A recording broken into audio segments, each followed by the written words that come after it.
Assalamualaikum warahmatullahi wabarakatuh. Waalaikumsalam warahmatullahi wabarakatuh. Perkenalkan, nama saya Ilham dari kelas 4 karyawan A. Saya akan mempresentasikan apa itu public speaking. Pertama, definisi public speaking itu apa sih? Definisinya menurut Amy Schlegel dari bukunya 21 Century Communication, a Reference Handbook pada tahun 2009 di halaman 194 yang isinya inti public speaking itu menyampaikan pesan kepada publik bukan hanya kata, melainkan juga gestur, bahasa tubuh, suara, dan juga visual. Ada 3 pilar dalam public speaking, yaitu verbal, vokal, dan visual. Verbal yaitu pesan yang kita kirimkan kepada audiens. Vokal, suara yang kita sampaikan apakah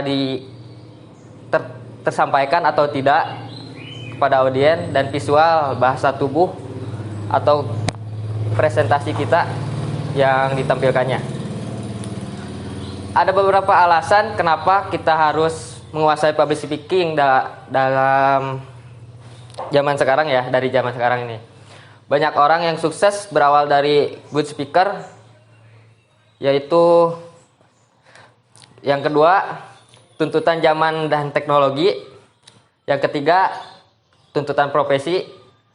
Yang keempat, persaingan di zaman sekarang. Ada kata kemampuan berbicara di depan umum muncul karena bakat.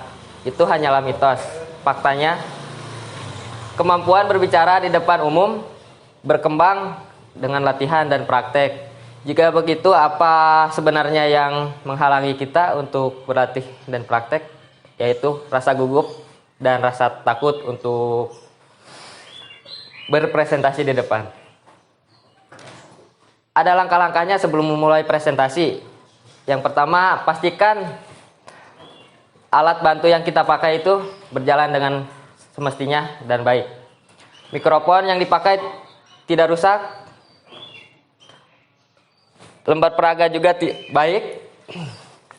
Alat penunjuk dalam keadaan baik, dan pengaturan tempat duduk juga sesuai dengan yang kita inginkan.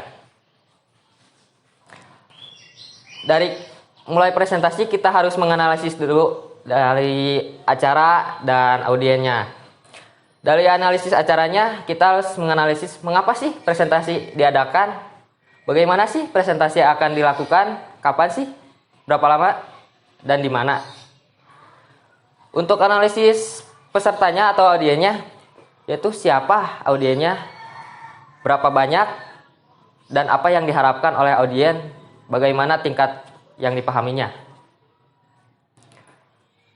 Daya tarik pribadi itu terhadap audiens membuat audiens terkesan.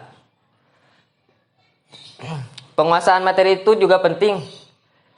Ada beberapa hal untuk menguasai materi, itu mengenali latar belakang audiensnya, menguasai daya dukung perlengkapan media,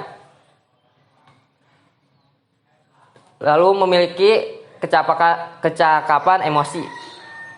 Kecakapan emosi terdiri dari beberapa pemikiran positif, yaitu tidak mudah tersinggung, percaya diri, tenang pada saat presentasi, antusias, yaitu mampu memotivasi audiens untuk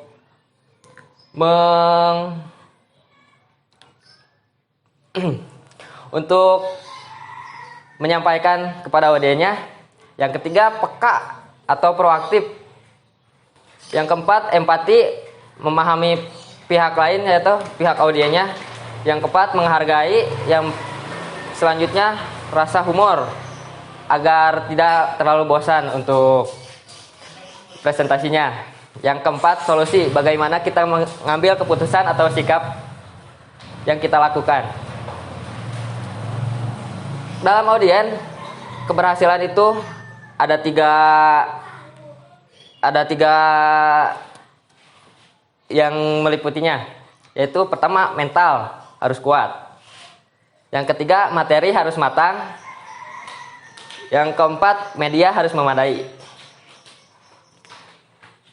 Persiapan mental. Persiapan mental juga ada tips-tipsnya. Pertama, tips mengurangi kecemasan. Yang pertama, perencanaan yang baik, melakukan visualisasi, latihan dan latihan terus, bernapas panjang agar apa ya? Yang keempat, bernapas panjang. Yang selanjutnya fokus pada rasa santai.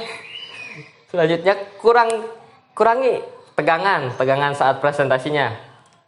Selanjutnya bergerak kemana, amati gejala-gejala fisik Anda lah. Yang bagaimana apabila udah gugup, lakukan hal yang misalkan cari celah lain agar tidak terlihat gugup. Yang terakhir, kontak mata dengan audiennya.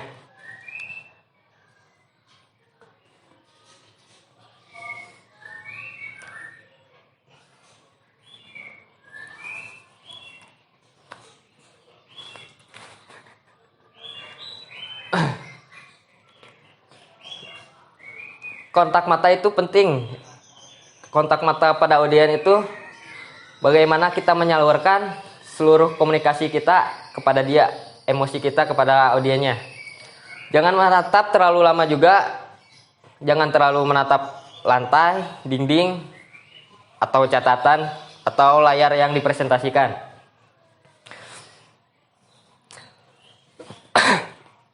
Jangan sekadar memandang halayak perhatian, cari individu seakan-akan menyadarkan bahwa Anda memandang ke arah mereka. Setiap orang 3-5 detik berpindah ke sekeliling ruangan juga.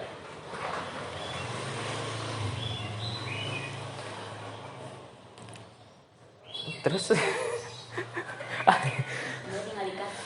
tinggal ikat. Terus Yes.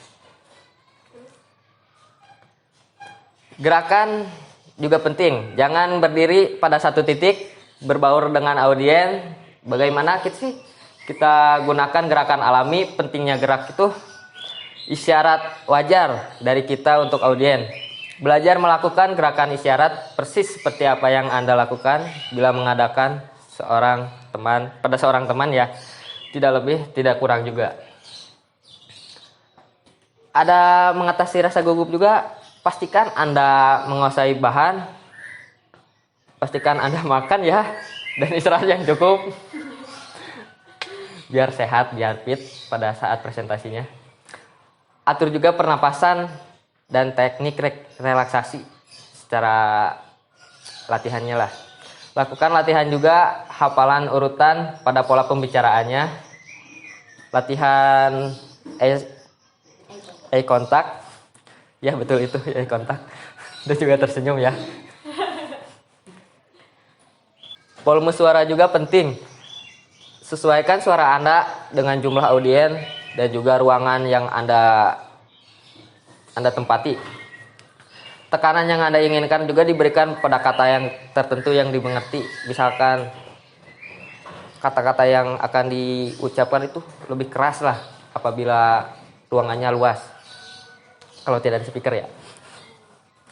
Tidak perlu juga berteriak terlalu kencang, tetapi berbicaralah agar komunikasi lebih jelas saja.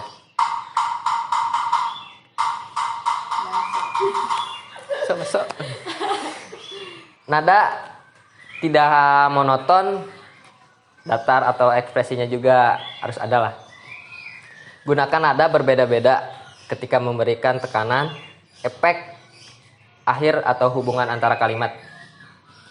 Bila agak meninggikan suara ya, bukan meninggalkan. meninggalkan jadi ya. Agak meninggikan suara, harus tampak meningkatkan intensitas perasaan pada kata-kata tersebut. Bila berbicara agak lembut saja, maka konsentrasi pada pendengar cenderung meningkat. Mungkin sekian presentasi saya. Assalamualaikum warahmatullahi wabarakatuh. Waalaikumsalam warahmatullahi wabarakatuh.